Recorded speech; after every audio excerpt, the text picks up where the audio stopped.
Panibagong araw, panibagong lugar naman mga kuys ang ating mapupuntahan.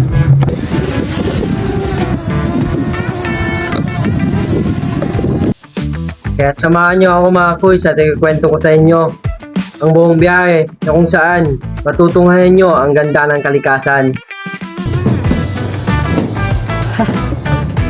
Nakakatakot.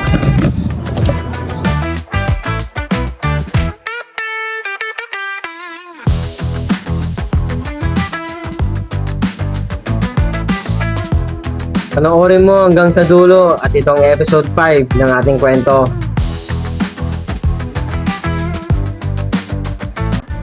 Yung kasama natin si Mrs. But medyo nakakainis kasama kasi dami reklamo. Kasama pa rin natin yun. dami yung puna guys pag nag-ride kami kaya minsan hindi ko na lang sa sinasama eh. Ay dami kong wala pagkasama ko sa pero wala akong magagawa.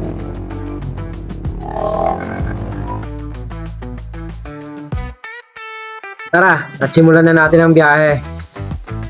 Magsisimula ang ating biyahe sa tulay ng Banban at hanggang makarating tayo ng Pangasinan. Bago tayo makarating ng Pangasinan ay dadaanan muna natin ang bayan ng Santa Ignacia. At madadaanan din natin ang bayan ng Kamiling. Comment mo naman sa comment section kung napuntahan mo na to or nadaanan mo na tong lugar na to mga kuys. At sa pagpapatuloy ng ating biyahe, madadaanan na natin ang huling bayan ng Tarlac, ang San Clemente. At pagkalagpas mo lang ng Kamiling, ay bubungad na siya ang San Clemente. At syempre, pagkatapos sa huling bayan ng Tarlac, ay papasok na rin tayo sa probinsya ng Pangasinan. At ito ang bayan ng mga Tarem.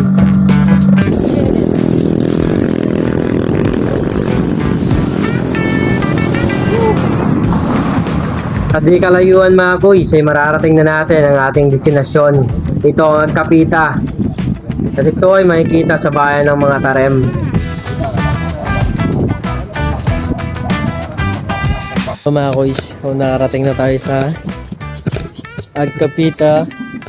So magna-9 na kuys. Sama natin si Mrs. Ero. So around 8 around 8. Ang na-expect namin is talaga nasa kalagitnaan siya ng bukid. So hindi naman pala siya totally nasa gitna ng bukid. So bungod lang siya dito sa bypass road. So national road na sa banda dyan. So dito kami ngayon sa Agkapita. Sa pagkakataong ito mga kuys ay na-harvest na yung mga palay. Nasa wari ko ito ay napapalibutan ng puro kapalayan.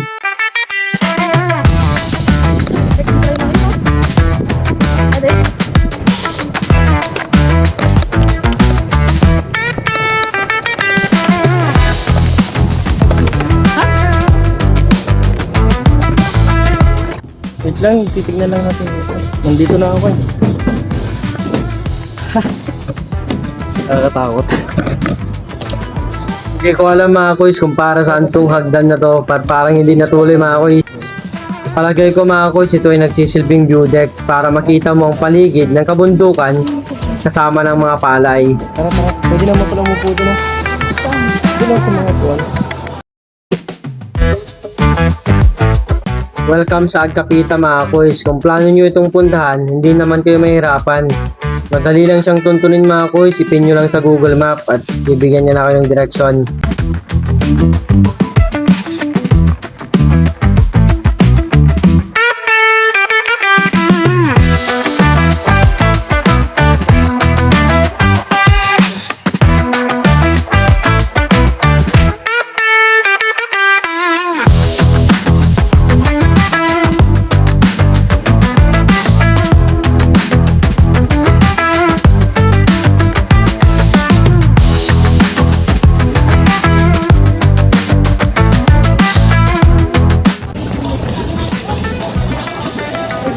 Tilapia. Tilapia rin.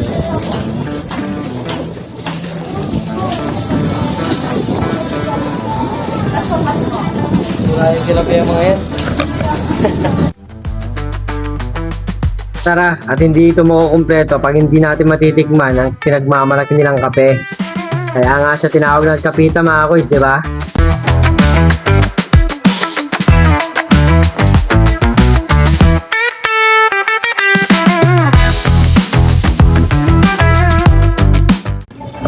mga kuya, sakit tayo sa taas. Pwede kaya? Thank you na pagdala ng sticker. Oo, gusto mo magbigit ng 1 by 1 din. 1 by 1 na. Sakit tayo sa mga kuya. Hindi ko makapagalitan ha. Oh, muna ka. Kaya Amerika ko din ako na. Muna ka.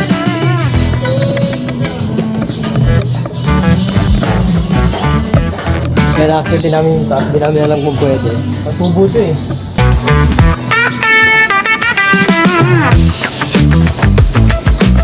One! Mga sa taas mga boys. Habang inaantay namin yung order namin, dito muna kami tatambay.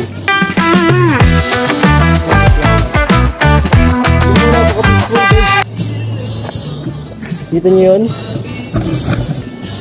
Kabundukan, nasa kapalibutan ka ng mga palayan, diba?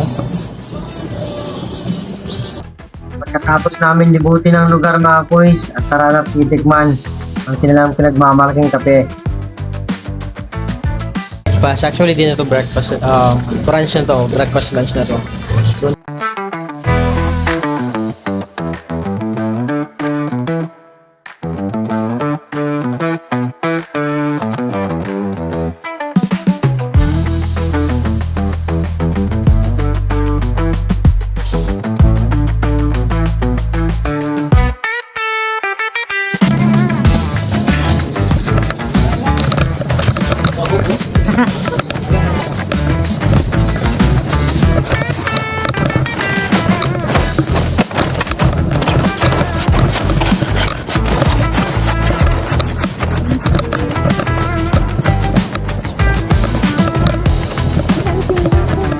Tintas ko. Napakapayapa dito mga boys, ang sarap pakinggan ng mga huni ng mga ibon. Doon na sa may gitna.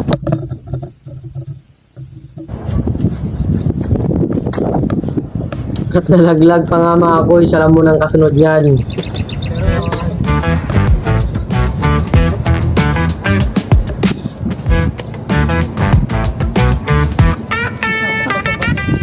Ang tawag mo sa part na yun.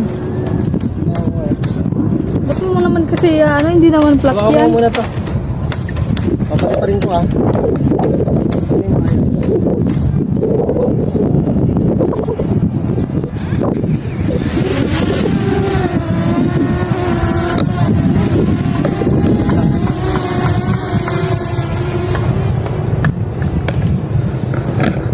Ano?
Mula sa Agkapita mga kuys ay natatanaw mo ang daan na to. At dahil maaga pa mga kuys, ating itong isasagad at ating itong pupuntahan. At sa lugar na to mga kuys ay bibigyan ka talaga ng magagandang tanawin. Pero bago mo marating ang lugar na to mga kuys, na kailangan mo muna magbayad ng 20 pesos per head para makaakyat ka sa bundok na ito.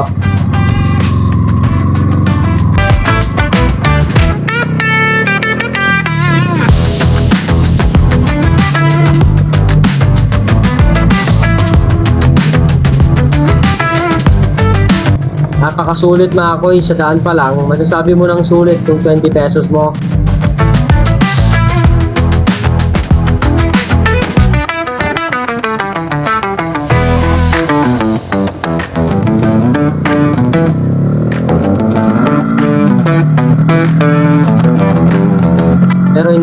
peligroso yung daan dito mga kuys.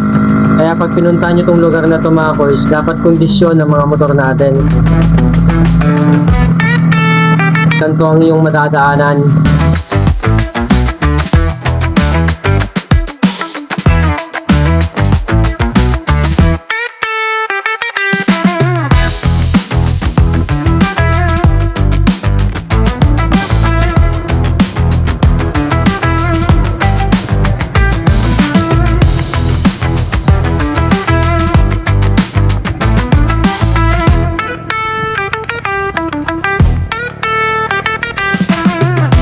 Ahon na pakurba pa mga kuys. Ganyan na ganyan ang madadaanan mo pag pumunta ka dito. Kaya bukod sa kondisyon ng motor, nagbaon ka na rin ng lakas ng loob mga kuys.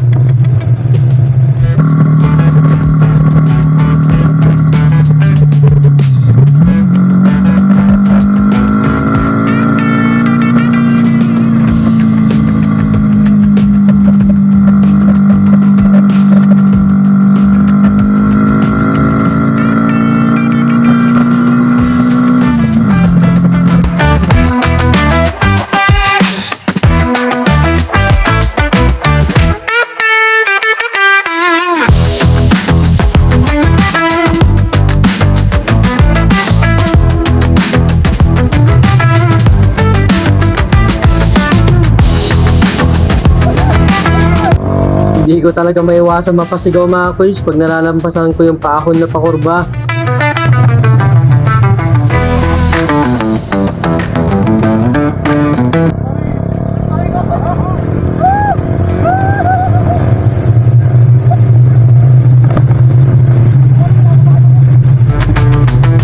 Ibang klaseng experience talaga mga kuys sa mga gantong daanan.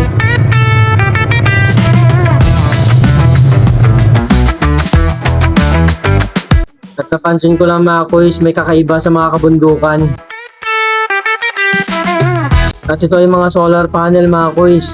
At napakaraming solar panel na halos masakop na, umatakpan na ang buong bundok.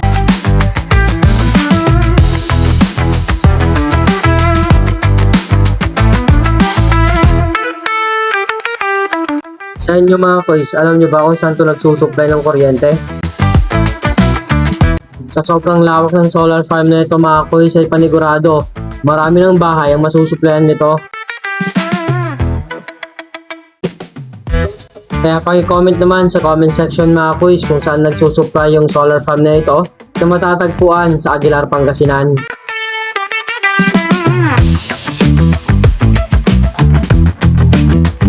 At di kalayuan sa mga solar farm mga kuys ay mararating na natin ang ating pangalawang destinasyon.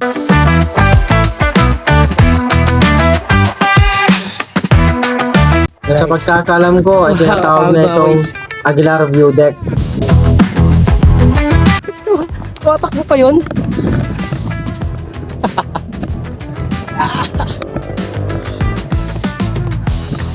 O, pagod eh.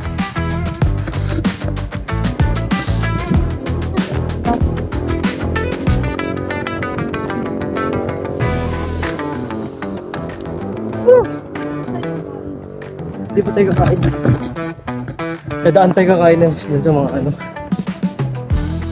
We're here.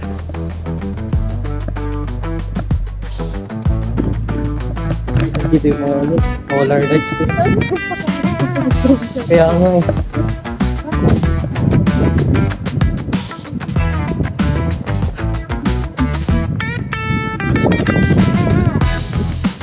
Ito ang view deck na matatagpuan sa bulubundukin na Aguilar, Pangasinan o mas kilala sa Mapita View Deck. Para mapuntahan ang view deck na ito mga kuys ay kailangan mong baybayin ang daang Katatubo na kung saan naabutin ka ng 20 to 30 minutes paakyat ng kabundukan. Pataas at paliko-likong daan man ang iyong tatahakin, mawawala naman ang pagod mo at kung makikita mo yung gantong tanawin.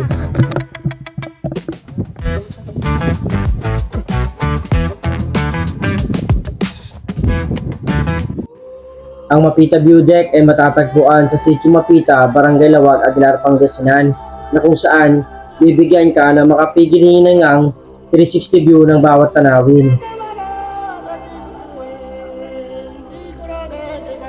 At makikita mo rin dito ang ganda ng rolling hills of the Zambales Mountain Range, kung saan mamamangha ka sa bawat tanawin na iyong makikita.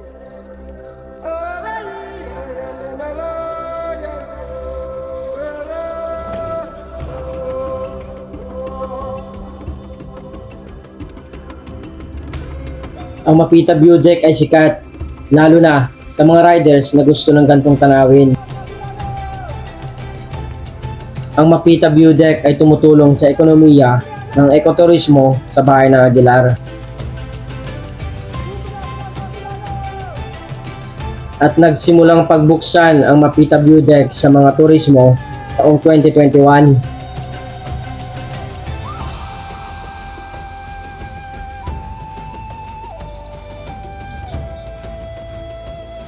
Ang daang katutubo na nag-uugnay sa Aguilar at mga Tarem ay unang isinulong ni dating Representative Leopoldo Bataorl noong 2012 upang matugunan ang mga katutubong komunidad na kankana ay Bago at Ibaloy at isulong ang turismo sa Sitio Mapita.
At sa ibaba ng Sitio Mapita ay matatagpuan ang isang daan.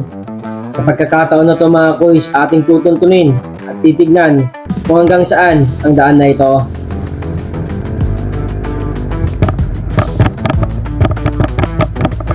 At hindi nga tayo nagkamali mga kuys na punta ng lugar na to. Sa daan pa lang mga kuys ay bibigyan na kayo ng 360 view ng mga kabundukan.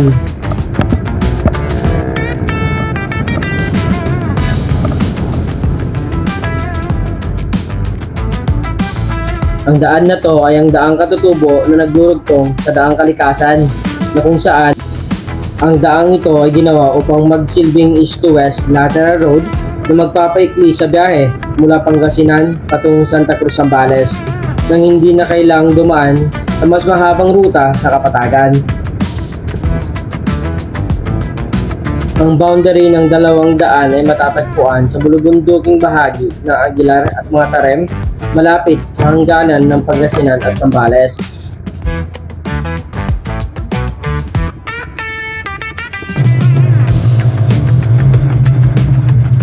Ang daang katutubo ay may habang humigit kumulang 24.22 kilometers at karaniwang dalawang linya lamang sa kabilang banda. At dito mo rin matatagpuan ang sikat na hinihintuan ng mga motorista at turismo na nagpupunta sa daang kalikasan na kung saan bibigyan ka ng napakagandang tanawin ng Zambales Mountain Range.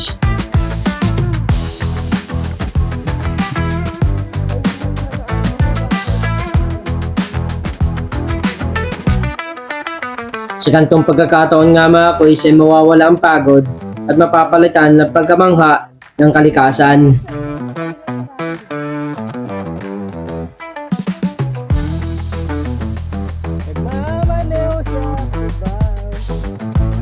Sa di kalayuan nga mga kuys ay may mga sumasayaw na nagtitiktok kaya di natin maiwasang mapasabay.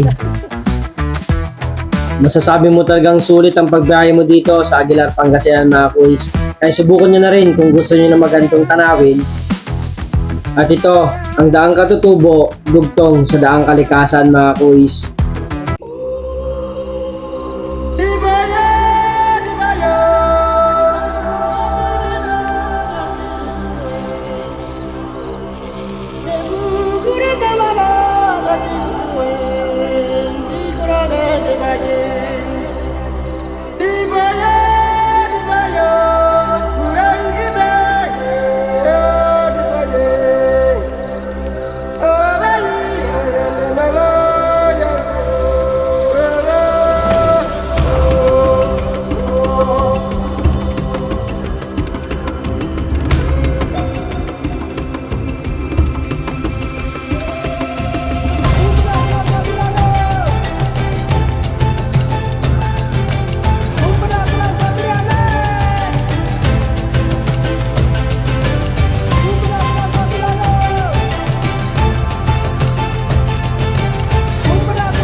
Tutuloy-tuloy na natin at isasagad na natin hanggang sa marating natin ang dulo ng daang kalikasan, na kung saan may mga nakapagsabing may ilog na nagdurugtong sa Cotto Mines, Zambales. At ang Cotto Mines, Zambales mga koys ay isa sa pinakamalinaw at pinakamalamig na ilog na ating napuntahan. Kaya't ating tutuntunin at titignan kung pares lang ba ito ng tubig ng Cotto Mines, Zambales na dumadaloy dito sa May Mapita, Aguilar, Pangasinan.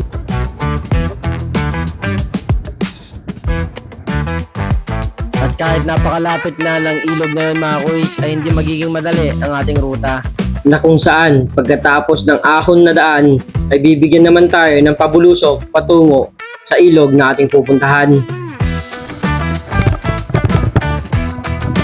At masasabi kong hindi normal ang pabulusok niya mga kuys. Hindi lang basta pabulusok, binibigyan pa niya ng korbadang pabulusok na kung saan dumadagdag sa kaba na ating nararamdaman, na para bang ayaw na nating ituloy mga kuys. Sa pagkakataon na to mga kuys ay pinapakiramdaman na lang natin si Mrs.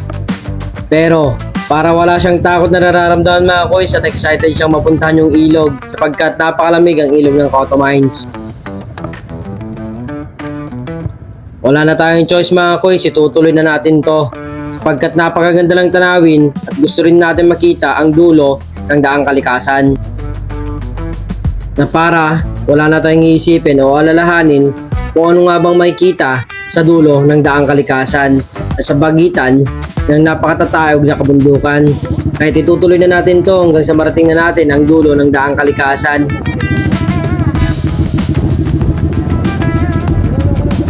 Buti na lang at si Dos ang dinala natin mga kuys, na pag engine brake pa tayo. Sapagkat pag si Shades ang dinala natin dito mga kuys, mahirapan mag engine brake yung mga scooters.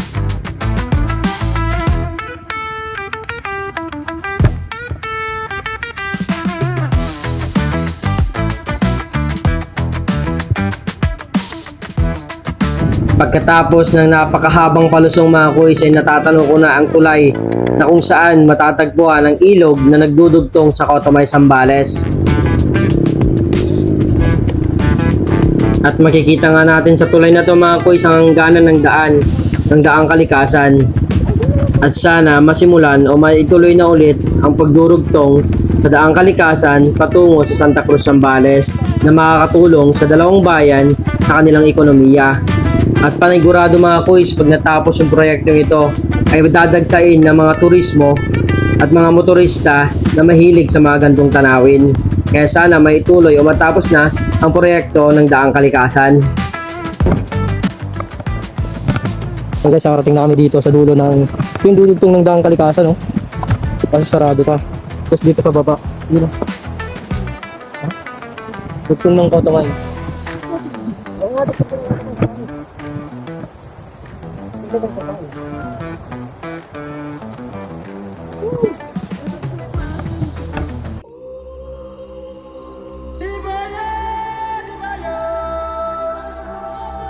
At ito ang dulo ng daang kalikasan na magdurugtong sa Santa Cruz, Zambales.